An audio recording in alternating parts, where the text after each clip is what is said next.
Hello, everybody. The chat is moving very quickly. As you said, it's wonderful to see so many people from so many different places, and actually some familiar names of sessions that I've done before, and some of you I've actually met face to face. So hi David, hi Elka.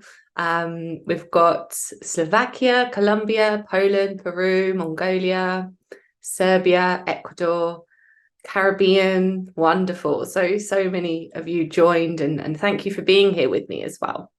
So I will share my screen with you so we can get started on today's session. So today we'll be talking about how to develop language and life skills that prepare your learners for the future. So lots of you have already written in the chat where you're from, but I'm intrigued to know what sort of age group you teach if you're teaching at the moment, and whether that's face-to-face or online. So are you teaching young learners, primary, secondary, adults, assessment, business English? Let me know in the chat. So this session is for all ages, all abilities. So there'll be lots of activities that you can adapt to your teaching situation, whether that's online or face-to-face. So we've got mostly face-to-face, some online, lots of secondary, some elementary. We've got someone ranging from 8 to 50, which I can imagine is challenging. University, lots of adults. So as I said, lots and lots of different age ranges, and this session will be for all of you. So thank you all so much for being here today. As Sam said, my name is Billie Jago, and I have been a teacher for around 14 years. I was first of all teaching in Europe, so Italy, Spain, and then I went to Asia and taught in China and Singapore for a while. And then I moved back to the UK. I'm not going to tell you where I'm based just yet. And then I sort of moved into materials writing. So I write a lot of exam, assessment, adult and digital materials for English language learners. I'm an online teacher trainer, face-to-face teacher trainer as well, post-COVID. And I am a speaking examiner as well. I've written for a lot of Pearson titles. Some of them I'm sure you use. So Rise and Shine, Formula, Gold Experience, Roadmap, and the Pearson Test of English as well. And I also have a professional development podcast for teachers and for English language professionals as well. And it's called ELT CPD. And we chat, I interview experts from the English language profession about all sorts of topics. So do feel free to have a listen as well. So it's so nice to meet you. So wonderful to have so many people from around the world. I wonder if you can guess whereabouts I live. I've got some images here. Let's see who gets it first in the chat box. If you know me, you might have an advantage here. I'll give you a clue. It's in the UK. Paula, the first comment in the chat box, got it straight away. It's Edinburgh, exactly. So I'm actually not from Edinburgh, as you might be able to tell from my accent. But I'm actually from the opposite end of the UK, so the south coast. But now I live in lovely Edinburgh, sunny Edinburgh, but not so much today. I can see some of you saying that you've been to Edinburgh. So I hope you enjoyed it when you came. I enjoyed it so much I didn't leave. So a couple of things, as Samantha mentioned at the beginning, this session is interactive, so please do feel free to share your experiences, your thoughts and your ideas in the chat box. We can learn from each other as well as from me giving the session. We'll have some time at the end for questions, but please do feel free to write at any time any questions in the chat box, and I will try and get to those. You can also get a certificate of attendance for this session. So you'll receive a link to a survey to the email address that you signed up with, and then you'll need to complete this. I can see a couple of you are asking questions that you didn't get one for the previous session, so just make sure you do the survey and you'll be able to get your certificate of attendance there. This session is being recorded and it will be available on the Pearson Languages YouTube channel, as Sam mentioned. So if you do miss anything or want to go back and take any notes, you will find it on the YouTube channel later in the week. Okay, so what will we be talking about in this session? So we'll be looking at what future skills are, we'll be breaking them down and talking about why they're important as well. How you can incorporate future skills into your lessons. Of course, you may already be doing this, but we'll look at different methods, strategies, techniques, and activities so that you can do this. And we'll have a real focus on low to no preparation because, of course, as teachers, time is very precious. As I said, we'll look at those strategies, those methods, and different activities as well, and lots of takeaways so you can hopefully implement those into your lessons. So I want to talk a little bit about, let me go back, future skills and my experience of working with them, as I think it helps to know a little bit about why I'm passionate about this topic and the reasons why I'm talking about it. So you might know future skills as 21st century skills, or soft skills, it's also called as well. And I think these have sort of adapted now. We're actually in the 21st century and things naturally evolve. So initially working as a teacher in different countries, different environments, I was sort of teaching with 21st century skills at the heart of the lessons, particularly as they were sort of a key feature of many of the course books that I was teaching with. And I'm sure many of you are similar in that sense, and also focused on sort of 21st century skills in your course books. Then I began materials writing, as I mentioned. My first job was for Pearson, in fact, and this was about 6 years ago. So I'd been writing alongside my teaching, and then was asked to write sort of photocopyable activities or worksheets that your students would use in the classroom, with activities based around those 21st century skills. This then led on to sort of writing more materials with future skills at the core of the course, or of the book, or whatever I was sort of writing for. So for example, Rise and Shine. I wrote a couple of components for this, like the teacher's book, and also some of the stories at the back of the student's book. And they really focus on, and the core of them is future skills.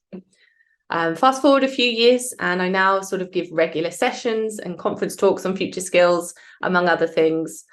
This year I was lucky enough to travel to some of the countries that you've written in the chat box, so Serbia, Croatia, Montenegro, and gave a talk on future skills and why they're important too. As mentioned, I also have the professional development podcast. Thank you to those in the chat who said you've heard it before. And we have an episode on future skills, which you can listen to on any podcast site or the YouTube page as well. Okay, so welcome to those of you who have just joined. It's wonderful for you to be here. Okay, so let's get started. So a question for you. What are future skills? Can you tell me any of the future skills in the chat box?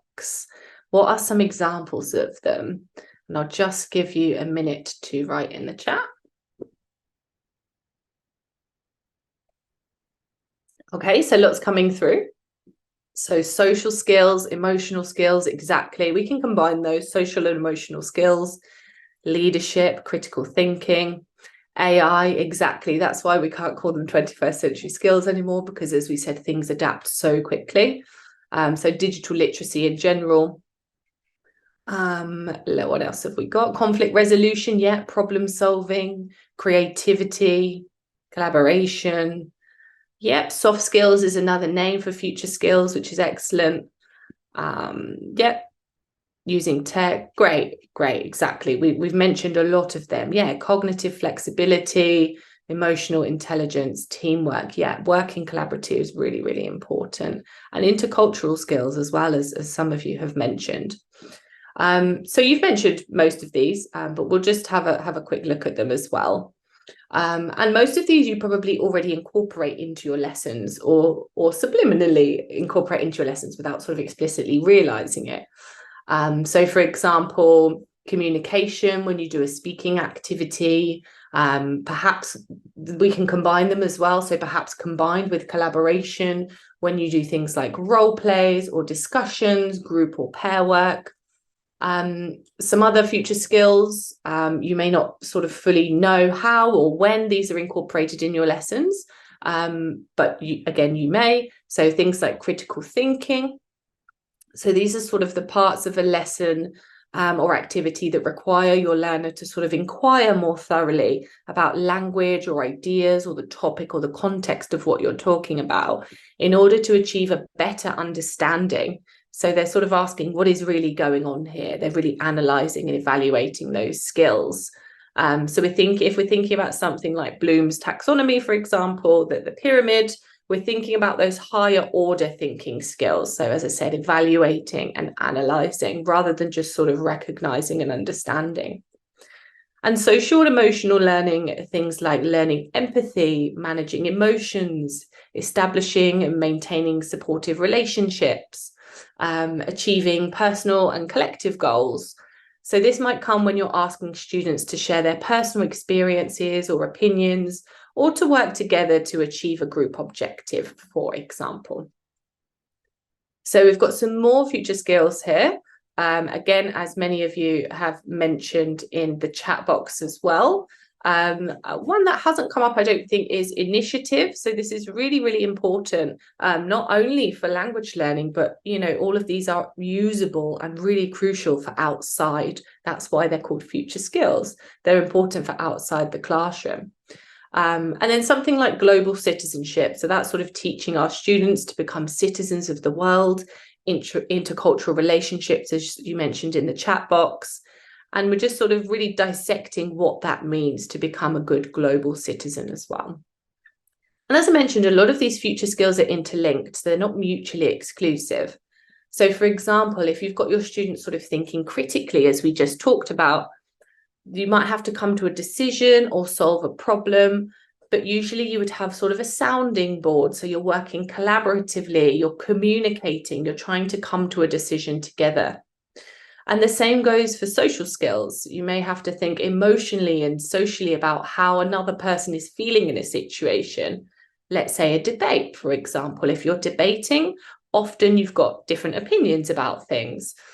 So you're sort of communicating, but you're taking the initiative to sort of understand and respect that person's point of view and respond. And we teach our students these phrases for agreeing and disagreeing in a polite way, such as, I understand your point of view, however, and things like that. So a lot of the language we're teaching really builds into these future skills as well.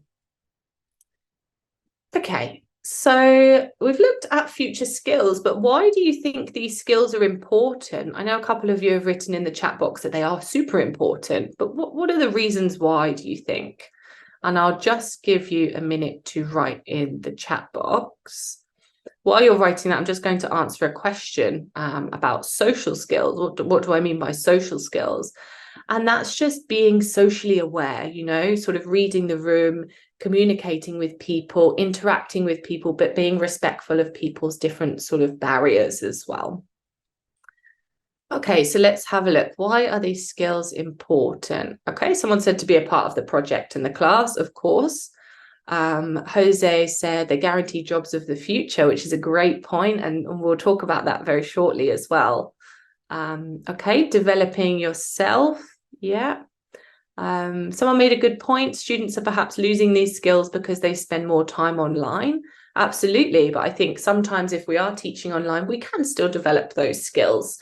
You know, there's different ways of socializing online. There's different ways of sort of problem solving online, especially if our technology fails as well. To deal with life, to get along well with people, future jobs, which a lot of people are saying, which is wonderful. Solving problems, generation change. Absolutely. That's really, really important. Each generation has a different approach and things are evolving very, very quickly. David said jobs that don't exist. Exactly. We don't know what jobs are going to exist in 4 or 5 years' time. So it's really important to sort of develop those skills. And finally, Celia said they're a tool in which comes to communicate effectively, and that's huge. Absolutely. Communication skills are important in your own language, let alone in a second language, because I imagine your personality sort of changes when you speak your second language as well, in a way. Okay, so you've basically said all of the points that I was going to mention. So for me, exactly as you all said, just touching on a couple here, all of you made very good points in the chat box. So their preparation for the future, and that goes for any age group at any stage of their learning. So it could be preparing your young learners or even teaching your adult learners, let's say, how to be in a business environment or among a different culture, for example. So future skills are not restricted to age. We all need to develop, we all continue to grow, and it's sort of a lifelong learning process. It's always good to link what you're doing in the classroom to the outside world. And I think sort of teaching and developing future skills does just this. Not only are students sort of growing and developing their personal skills for learning, but it can also help prepare our students, exactly as you said in the chat box, for jobs that don't exist yet. As we know, and as you mentioned again in the chat, AI is evolving and has developed rapidly in the last year to 6 months. And sort of as tech continues to evolve, inevitably there's going to be a changing workforce. So it's important that students are preparing for this in their language learning classroom as well, so they can take those skills out of the classroom. And if you went to Damien's session yesterday, you'll know a little bit more about using AI in the classroom. And if you missed it, do check it out on the Pearson Languages YouTube channel as well, because it was definitely an interesting one. And then we've got personal development. Again, many of you touched on this in the chat, and this is sort of connected to the preparation of the future as well. Focusing on future skills helps build sort of character. It cultivates compassion, empathy, and general emotions while helping students with those social skills as well. Because not everyone wants to be social, you know, especially if you have been sort of studying or learning or working at home during COVID. It's tough to come out of that. So if we can help build those social skills, that really helps someone personally develop. Students can develop their thinking skills and those higher order thinking skills we spoke about, analysing and evaluating a situation before thinking of the solution. And future skills can also help students realise things that they're not good at, which is just as important. So for me, a couple of years ago, I might have said that was communication. So just expressing things, sort of your doubts, your thoughts, your opinions, and then you can recognise that and grow as a person as well as a learner. And ultimately, that's what teachers do as well. So we need to recognise how important we are in that aspect. Next, we've got learning different perspectives. So this is really important in order for our learners to become global citizens. So encouraging understanding of different backgrounds, different cultures, different experiences and lived experiences, and navigating differences with curiosity and kindness. And finally, lifelong learning. So as we just touched on this, the world is evolving so quickly, learners need to recognise which skills they need to develop and realise that growing as a person does mean lifelong learning. So sort of helping students be adaptable, flexible, resilient, and sort of capable of living in the ever-changing sort of modern world and future generations as well. We've got some really nice comments coming through in the chat box. We look for excellence in teaching students, but also promote productive individuals for the community. Roxana, that's lovely. Yeah, ultimately, that's what teaching future skills is about as well. So I've got a quote here because I've mentioned a couple of times the importance of future skills. And I think because of the ever-evolving world, I think these couple of quotes are really important to think about. So I'll just give you a couple of moments to read them.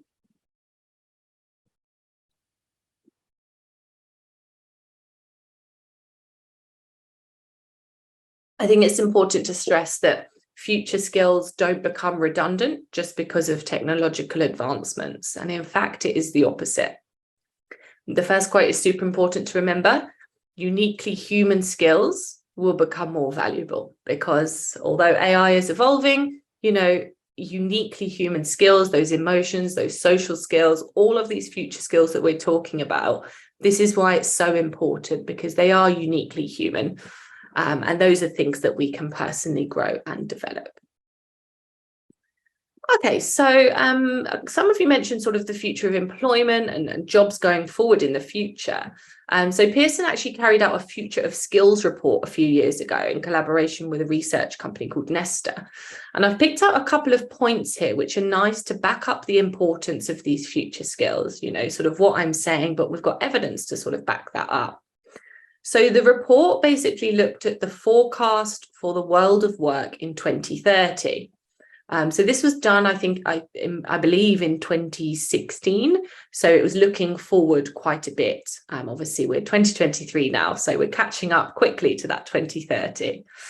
So it sort of researched the worldwide situations such as demographic change, technological change, political equality, inequality, and so on.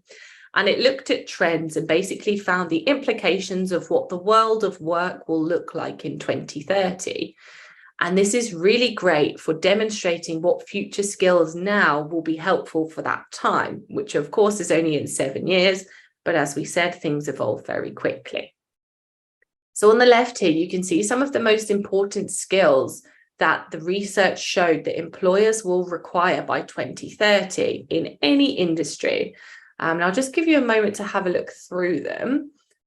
Basically, we've got sort of oral expression, which is your communication and expressing yourself, teaching others how to do things, again, which is along the lines of communication, complex problem solving. So again, we've got that evaluating and analysis sort of thinking skills coming up there. So a lot of these future skills came through in the research.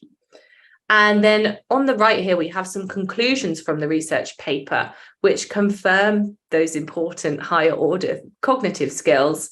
So the research showed that both knowledge and skills will be required in the future economy, and that occupations will be sort of redesigned to pair human skills with technology to boost the demand for jobs. So it won't replace, it will just sort of, it won't replace, it will sort of just pair your human skills, those unique human skills with it. So exactly as that quote said on the previous slide, uniquely human skills alongside. And it's a great report, and it's been designed to be sort of interactive rather than just sort of a long readable document. So do take a look. I've put the link at the bottom here, futureskills.pearson.com. It's very, very interesting. It does break it down into different industries, different geographies as well. So if you have time, please do feel free to have a look there. Okay, so I can't see any questions at the moment, but welcome to those who have just joined. I've seen a couple of new faces coming in. So now we've looked at what different future skills are and how they play a part in the real world and sort of real world personal development. But how in the classroom can we replicate these real world situations, and can we do that at all? So these are probably activities you've done. In fact, I'm sure these are things that you already do in your classroom. So that means that you're already including future skills. So these are things that students can put into practical use outside, and we're just making that connection from the real world to the classroom. So for example, you can conduct mock interviews, so practice interviews. And again, this could be for any age group, sort of teens or adults. So this would practice collaboration, communication, sort of critical thinking, potentially problem solving, social skills, interacting with the interviewer, leadership as well, they might have to demonstrate, and potentially initiative. Let's say there's sort of an interview task or something like this. So really combining lots of future skills here just in one activity. So you can set the classroom up so that students are interviewing each other for a dream job, for example, like a fantasy job, or a job that you give them, or a job that they're perhaps studying to do if you're teaching university students. Current events, I think it's using current events in the classroom, obviously with caution, depending on the background and experiences of your class. I think it's always useful because you can really sort of get a lot of dialogue coming out when you're discussing things like this. So something I used to do with my class, I used to teach in a school in Cambridge, and I used to bring in sort of newspapers, or if you're in a non-English speaking country, of course, you can look at online news, print out articles. I've put some examples of different websites there. You can put students into pairs to discuss the story that they read. So we've got student A reading one story, student B reading another, and then they just discuss the story that they read, discuss their opinions, and sort of have a dialogue about it. Another good thing to do is perhaps to choose 2 English-speaking websites, let's say The Guardian and BBC, pick the same story, print it out, and get them to analyse it. What's different in those versions of the stories, you know? Then you can turn it into sort of a class discussion, a bit of a dialogue.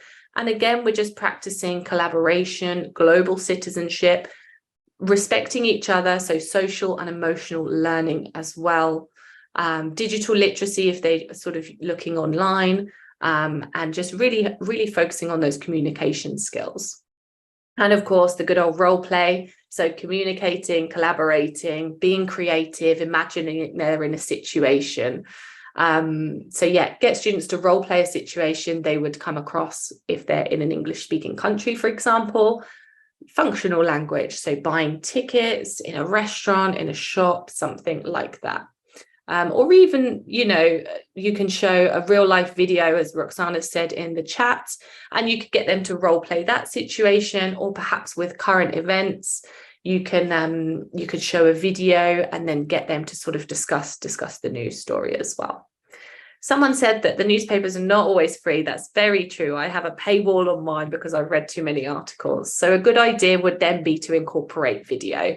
So you can have a look on YouTube, because these news channels always have YouTube channels with free short videos on there as well. Okay, so now we're going to look at some ways that we can incorporate future skills into our lessons. And we'll be looking at some interactive, dynamic activities, again, for a range of levels, and then some more tailored to a specific level. So something for everyone here as well. But before we go on to sort of minimal, low to no prep activities, I just want us to have a think about activities that we come across in our course books. So whatever course book you're using, often you'll find that similar sort of activities come up. And you'll find sometimes that it's not explicit about future skills. Perhaps you're using a course that was designed 6, 7, 8, 9, 10 years ago, and it doesn't say, okay, you're teaching this, this, this, you're helping your students develop this, this, this. So it's just sort of being aware of the activities in the course book and how those actually do develop the skills. So before we go on to that, a question for you. In what ways at the moment do you think that you incorporate future skills into your lessons? So again, you could have a think about your course books, perhaps some activities that you do with your learners, different ways of working, different classroom management. I'll just give you a minute.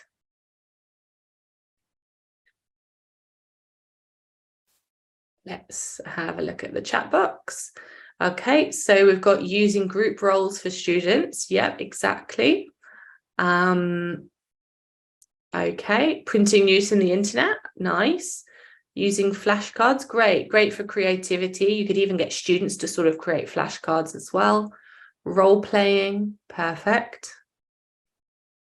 Yeah, we've also got debates, yeah, analysing texts, wonderful. Jigsaw reading, yeah. TED videos, that's really, really nice as well. Dictations, nice. Cross-cultural projects, that's really nice if you have the opportunity to do that, wonderful. Art, creating a mural, projects, lots and lots of projects coming through here, yeah. And we've got some exams coming up as well, so we'll have a look at some activities for exam preparation as well. Perfect, wonderful ideas. Someone said that they do interviews, but they're not sure how they get their students practicing speaking through interviews. So if you find that your students are struggling with conducting interviews, then perhaps you could give them prompts or some questions that they could answer. So we'll give them sort of 2 or 3 questions and get them to write the rest. So then it's more personal to them and they might likely feel more engaged in the activity as well. Okay, so as I said, there are probably many, many ways you probably already incorporate future skills into your classroom, sometimes without realizing it. So let's have a look at some of the skills we mentioned earlier and some activities that encourage the skill development of creativity and leadership, first of all, which perhaps I think are sort of easy to incorporate.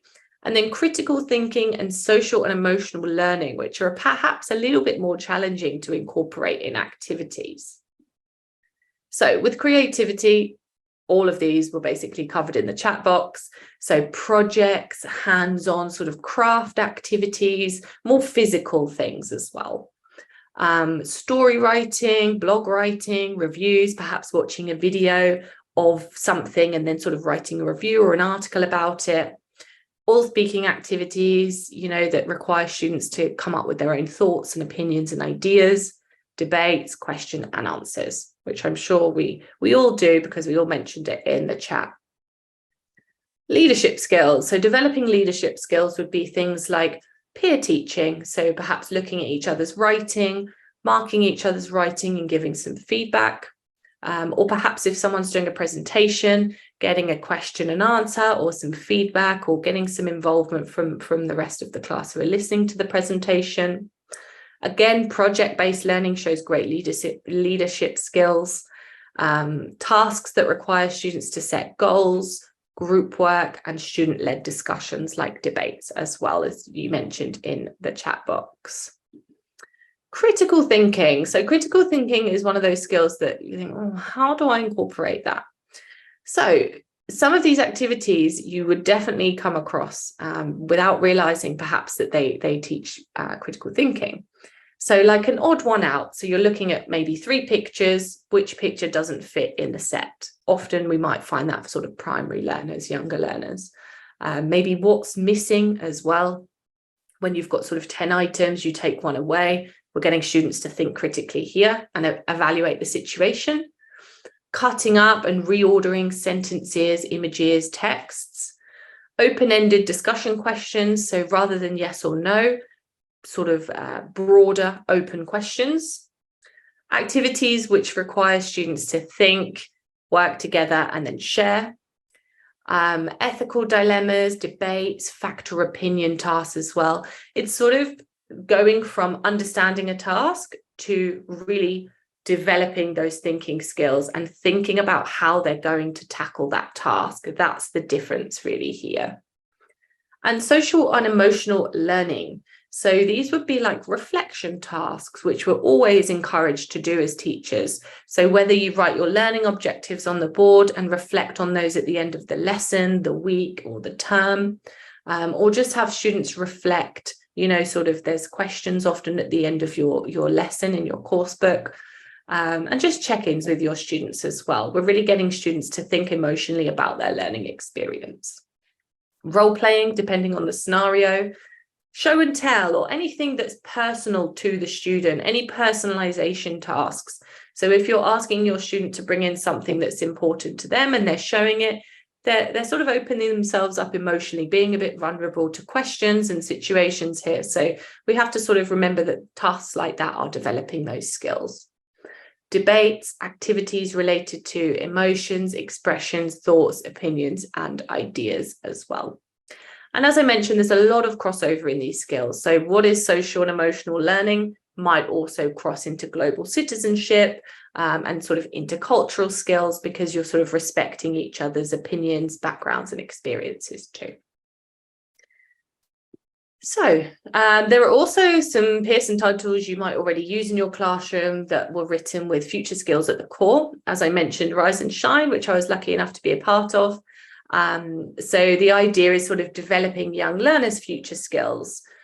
So this is not specific to Rise and Shine. You might find this activity in your coursebook if you have an online or offline component. So in this activity, students have to match the word to the picture, to the image. And as I said, this is sort of found in lots of other course books, online or offline. And if you do see an activity like this, your students are developing, of course, their digital literacy skills by doing the activity online, but they're also using their initiative because they're having to figure out how to do the activity without your teacher instruction. They have to look at it and think, okay, what do I have to do here? And they have to physically drag the line to the correct picture. They're using problem-solving skills and they're making decisions as well. So any sort of matching task is great for those 4 skills there. Let's move on to a primary course. So we've got English code here. And again, if you have a similar activity to either of these in your course book, or perhaps one you've designed yourself, if you create your own materials, then you're practicing these future skills. So the first activity is developing a story with a partner and following on from what they said. So the context here is about space and rocket launches for this level 4 activity. The boy talks about the rocket launching last week and the girl has to add, the boy continues, and so far, and so on.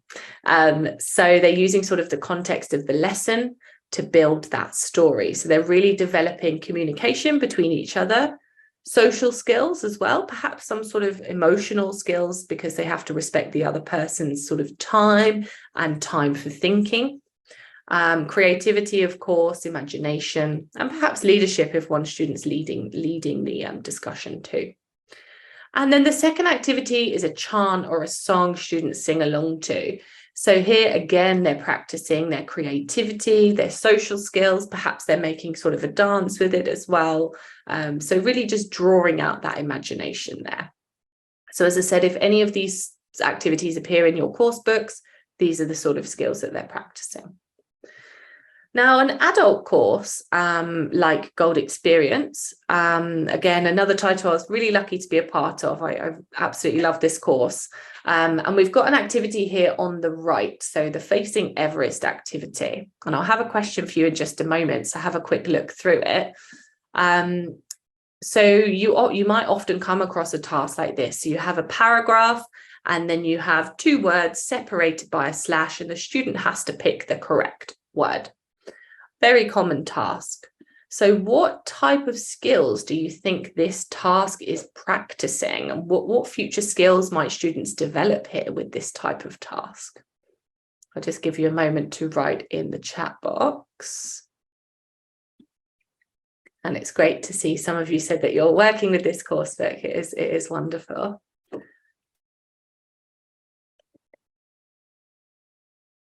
Okay, so we've got decision making. Exactly, decision making straight off. They have to decide which word makes sense and why. And also along with that, as many of you said, Guillermo, Jose, Ola, critical thinking. They have to think critically. Why does that word fit? Why does it not? Is it grammatically? Is it to do with the meaning? Is it to do with the context? Perfect, exactly. Let's just have a quick look to see if anybody's added anything else. Yes, so we've got those higher order thinking skills, analyzing, evaluating the text as a whole, as well as that particular sentence. Exactly. So for me, the ones I mentioned, what I was thinking of are decision making, critical thinking, of course. I actually put global citizenship as well because of the context. So perhaps if you've got, say you're teaching in, let's say, Ecuador, you're learning about Everest here. So it's not something that's in your country. You're learning about a different environment. Also, this contains context about sort of ecology and the environment and mass tourism. So you're sort of learning about that in the text as well. And taking your initiative. As you can see here, there's no rubric, no instructions for what the student has to do. There are in the book, but I've sort of taken them out. And so, yeah, they have to sort of take the initiative and decide what they're doing here. Oh, nearly ruined it. So the second one, here students have to write an article with a model answer. So what skills do you think are being developed here? So they've got a prompt and they've got a model answer. And again, this is a typical task that you would see. Yeah, so we've got analysis, creativity, as Elka said, yeah. We've also got imagination, yeah, innovation, initiative, exactly. Perfect. Yeah. So I said many of the same. I also said social and emotional learning because they're writing about their personal experiences. So in turn, they might read the personal experiences of their classmates if they're doing sort of peer feedback. And collaboration, maybe if you're having students work together to write their articles. And I think it's important to say that you don't need to be explicit with students if you don't want to about what activities are developing what skills. If you want to, you can introduce your students to these skills and discuss them with students or not. It's totally up to you. Sometimes it's quite nice to sort of reflect and get students to recognize their personal growth. So you might want to introduce future skills for that. But if not, you can sort of just be aware of them as a teacher yourself. But I think making students aware of their strengths is a nice idea. Okay, now we're going to look at some minimal or low to no prep activities that you can use to practice a range of future skills. So as I said, the focus is on minimal preparation because as a teacher, the last thing we need is to add time to our preparation and our teacher schedules in general. So we'll have a look at those. We'll talk about where the activities might sit in a lesson, so at the beginning, the middle, end, and how they can be recycled for different topics.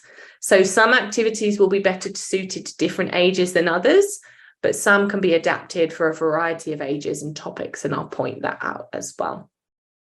As we go through these activities, if you have anything that you would like to share with the other participants and other teachers, please do feel free to write your activities in the chat box as well.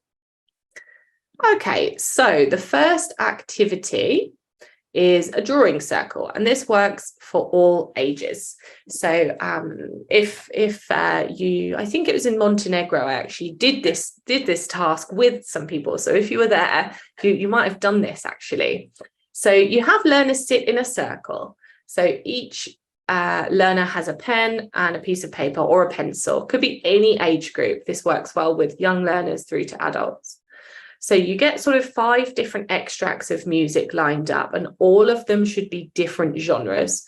So I tend to start with something quite poppy, quite happy, something that maybe makes you think of like a summer's day or flowers or being outside. So you play it like 30 seconds of that clip of music. And this usually works better if there's no lyrics, no words at all, because we don't want to sort of influence our students' thinking here. So you've got your pen, you've got your piece of paper, and you listen for 30 seconds and you draw exactly what that track makes you think of. After 30 seconds, students put down their pen and paper, and then they pass that along to the student next to them. It's really important here that students are respectful. You know, I personally can't draw, so I would hope that someone wouldn't judge my drawing. And there's no right or wrong answer here either.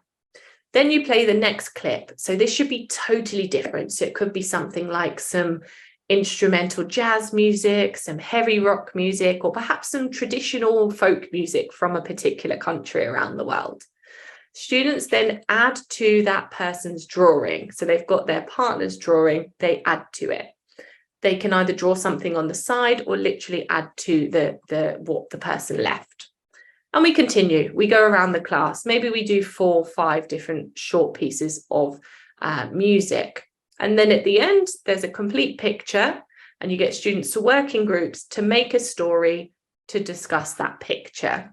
So usually you'll find that there is a narrative because the music is so different. So there might be something happy at the beginning, perhaps something more intense in the middle, and perhaps you go for sort of a happy tune or a classical tune, something at the end that makes it sort of a resolution.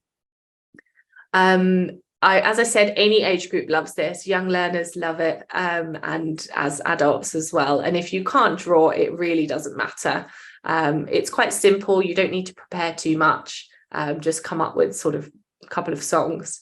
And this would practice creativity, of course, collaboration, critical thinking, social and emotional learning. You know, you're really expressing yourself here and just taking that initiative.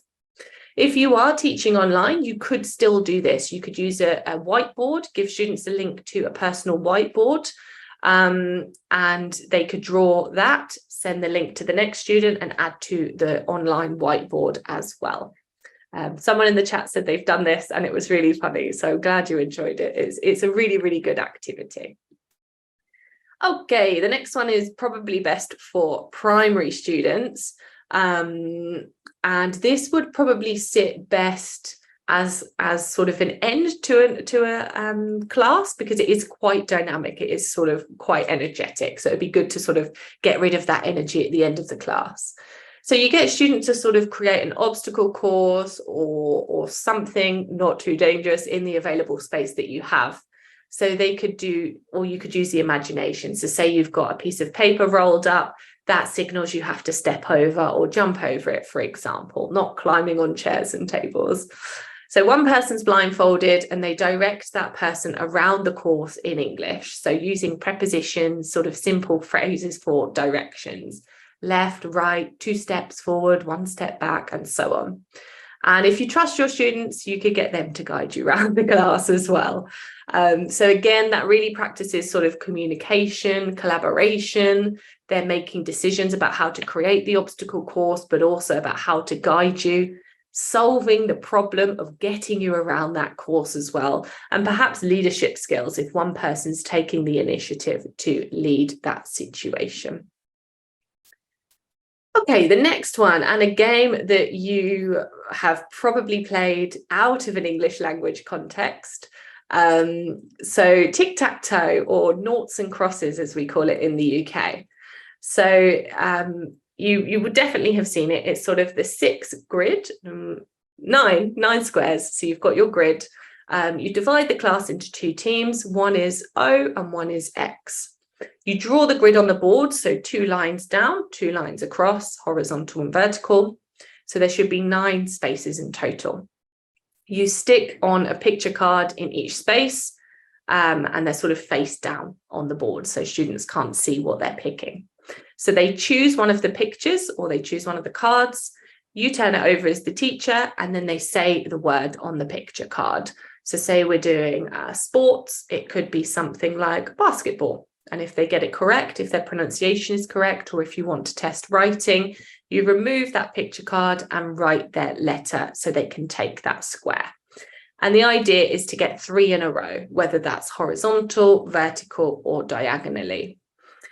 You can actually do this with teens as well. I've done, or adults, I've actually done this where I write the different grammatical structures or tenses, for example, or phrasal verbs. So I'll write up, on, in, from, to, and so on. They pick the preposition and they have to give me, let's say, 5 phrasal verbs, including that preposition and the meaning.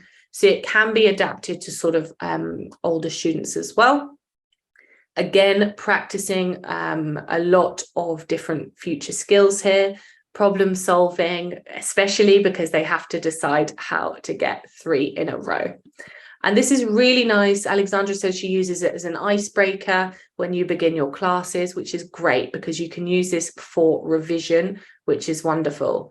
And yeah, I'm sure many of you, as I can see in the chat box, have used this in class, or perhaps know this activity but didn't know that you could sort of adapt it to English language learning, which is wonderful.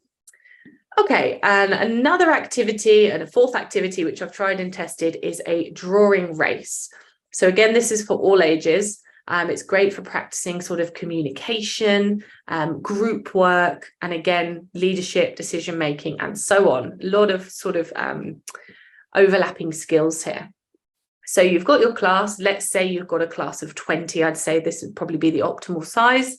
If you have more, you might need more groups. And then you get a student from each team to the front of the class. You whisper one word to the students. They draw it on the board and the group guesses. I would probably, again, recommend doing this towards the end of the class because it can get sort of quite active, especially if students are sort of shouting the word. But if you prefer to do it as a quieter activity, you could just get them to write it down, pass the note to the front as well. And if you are teaching online, again, use that interactive whiteboard as well. Get students to draw it and get everybody to guess it in the chat box. Yeah, Federico uses this with idioms, which is wonderful. It's Pictionary, essentially. Yeah, as Roxana said, it's like charades. So you could do it. You could also alternate it. So you do one round where there's drawing, the next is speaking, and the next might be acting as well. Let's say you're doing animals or something fun like that. And as Ines said, yeah, they usually have a lot of fun doing this. They get to express their creativity. And of course, there's almost no preparation for you as the teacher. So we've had quite a few activities here for primary and young learners. So do you have any activities that work well for primary learners to practice future skills? Do feel free to write and share them in the chat box for others to see as well. As mentioned, these can be adapted for lots of different age groups. And of course, if you're online, make use of that interactive whiteboard as well. Okay, let's move on to teens, adults, and assessment here. I know a couple of you have mentioned sort of older learners. So here's an idea for teens, and it's to practice creativity, collaboration, critical thinking, initiative, leadership, decision-making. Again, lots of overlap. So you put students into groups, tell them that they're going to write a story. And there's always a groan when you say writing, but if it's collaborative, it's a lot better because it's sort of creative. Students can work together. So have students brainstorm their ideas for the story. So you would have to give them a genre. Let's say we're doing some sort of detective, for example. Maybe you want to give them characters. Maybe you want to give them a little bit of an idea of what to include in their story. So they brainstorm the idea of the beginning, the middle, and the end. So they've all sort of got an idea of the idea of what they're going to write. So you assign one student to write the opening paragraph, the opening sort of arc to the story, one student to write the middle, and one to write the end of the story. They don't speak to each other when they're writing, and this is really crucial. So once the first person's written sort of the beginning, you can either do it so that they pass it on, or you could get them to switch with another group. And when they get together and read their completed stories aloud, sometimes they completely have no connection to each other. And then sometimes it's funny because they do have a connection, even though they haven't conferred or discussed what they're talking about. And you can do this for anything. You can do it for sort of a relaxed way to do essays. A relaxed way to do a review is really funny if you sort of give them the context of a restaurant and a meal that they've eaten, for example. Okay, another idea is a question volley. Sorry, someone asked a question about the previous activity. So can they know the topic? Yes, I would recommend giving them a bit of a prompt here with the story rather than saying, okay, write a story. I would give them some sort of idea like a genre or perhaps the setting or the direction that you want it to go, basically. Okay, so now we've got a question volley. So this is good for exam preparation classes, teens, and also adults. So you choose a common topic. Let's say course books always have sort of similar topics. So it might be something like free time, travel, shopping, things like this. So you choose a common topic. And if you're preparing students for the first exam or the advanced exam, as some of you said in the chat box, you can pick one from the speaking part of the exam that you're preparing for. So write the topic on the board and then have students come up with a question related to that topic. So they just think about it. They don't do anything else. It's sort of spontaneous speaking practice. They then pick a student in the class and then they aim that question at another student. So say I want to aim my question to Samantha, for example. So it would be something like, what sports do you like to play? Then she would answer the question, and then she would have to think of another question related to that topic to ask somebody else. And it's sort of a volley around the class. So you're sort of thinking spontaneously. So you're really critically thinking about the topic, a question to form, the grammatical structure, and the way to ask it. So it's very, very good for practicing spontaneous speaking. If you've got shyer students, of course, you can do this in pairs. And if you are teaching online, of course, you could just get students to nominate each other to sort of unmute themselves and then speak. Then you change topics, something like film, something like hobbies, and you go and continue that way with different topics. Alexandra gave a really nice name to it in the chat box, a questionary game. I really like that. Yeah, it is. It's a spontaneous questionary game, exactly. Okay, now we've got another one, again, for exam preparation for teens or for adults as well. So you can, again, it's low to no preparation. It can be adapted for any of these ages. So you give students 3 or 4 different questions, or perhaps if you have got more advanced students, you could get them to think of the questions themselves. Have students record themselves answering these questions on their phones. So this video is only for them to see, and do make them aware of that as well. So they don't need to be shy in sort of speaking, because it's only for their eyes. Have them watch themselves back, which of course we all hate doing, but as I said, because it is just them, it's a really good opportunity to reflect. Because when we're spontaneously speaking, we, as teachers, we might give feedback, but it's very delayed. So students are not in that situation anymore. They can't relate to sort of that feedback because the moment has passed.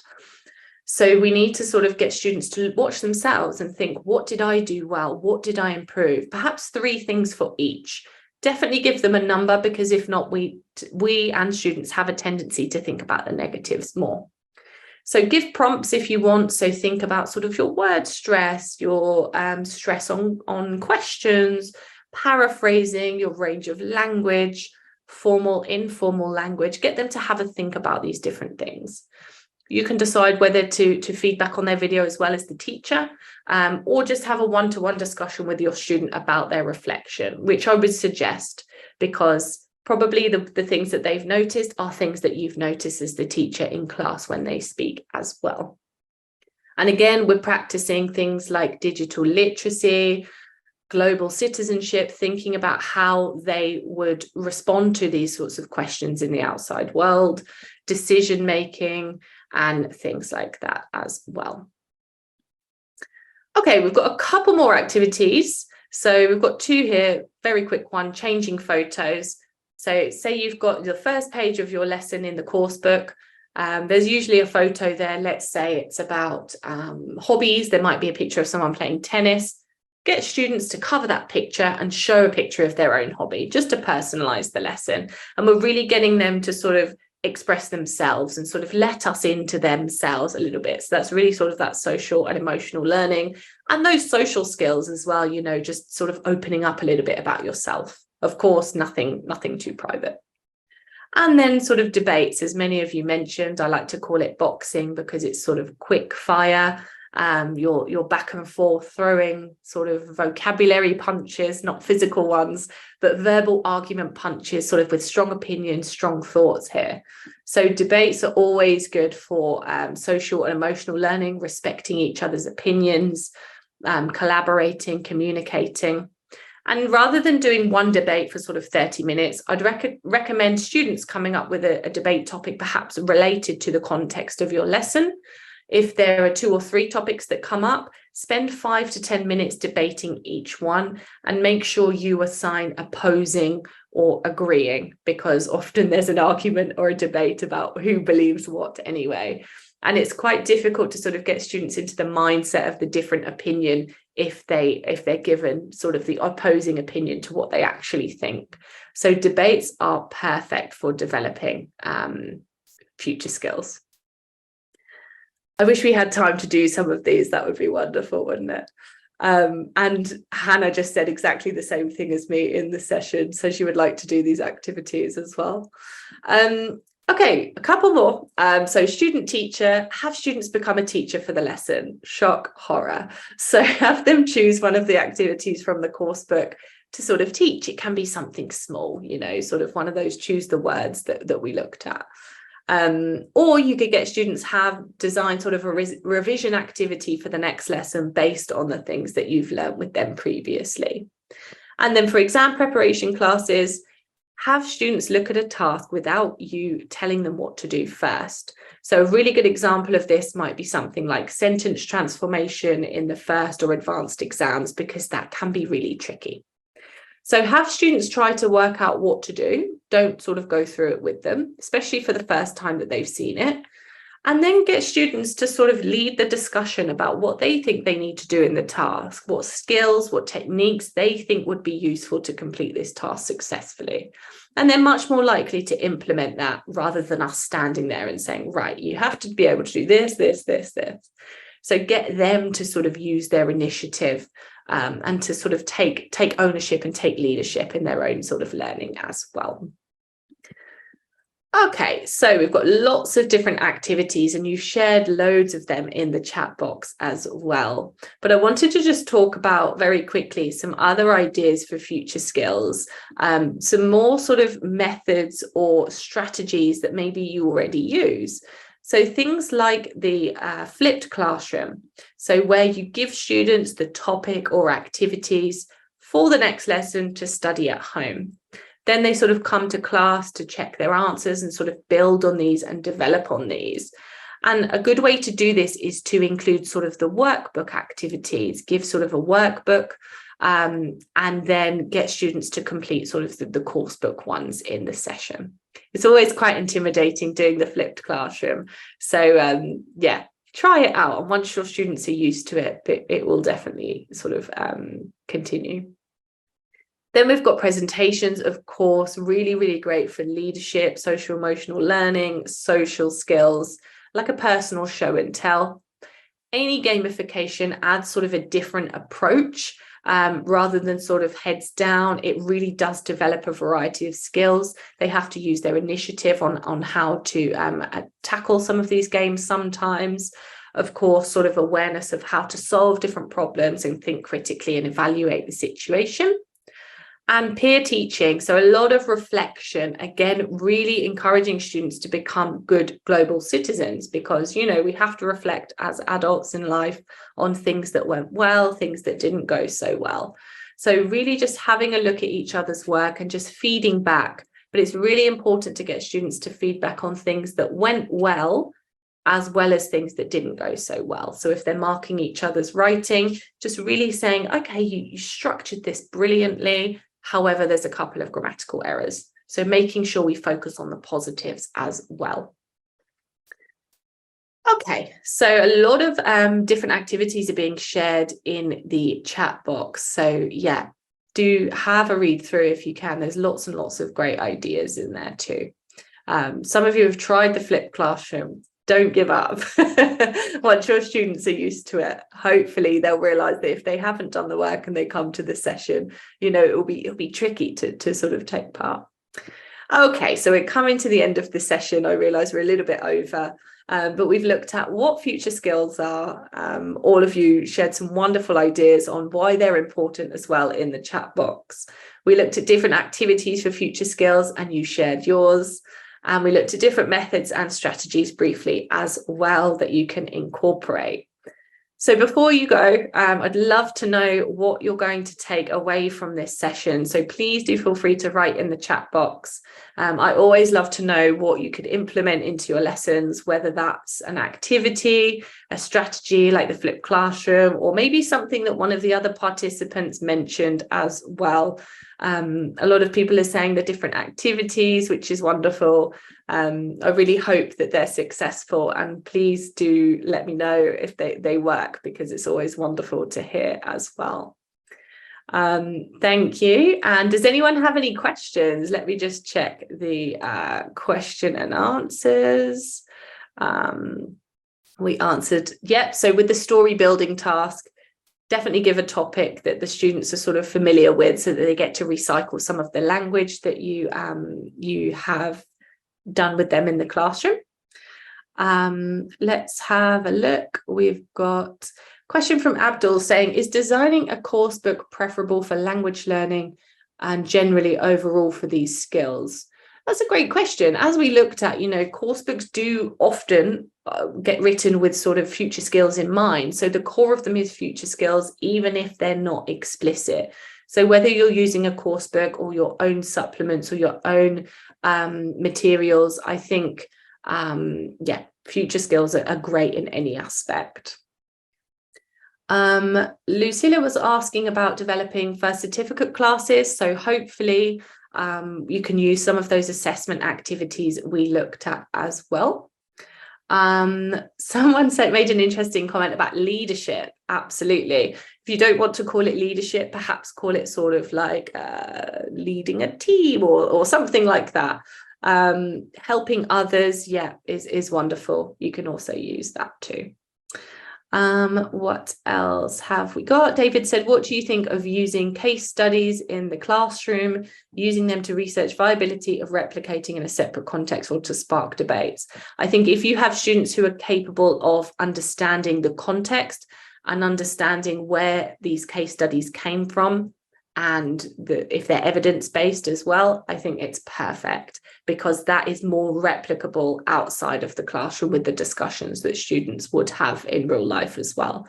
So I think that's a really good answer. Any of the course books we looked at are wonderful for using future skills, of course. And let's just see if there's any more questions. Someone mentioned about getting the certificate, so please just do fill out the survey and you'll get the attendance certificate, and I think there's a feedback form on there as well. Thank you all so much for attending. I'm going to stop sharing. I realise we've gone over, and thank you for all participating as well.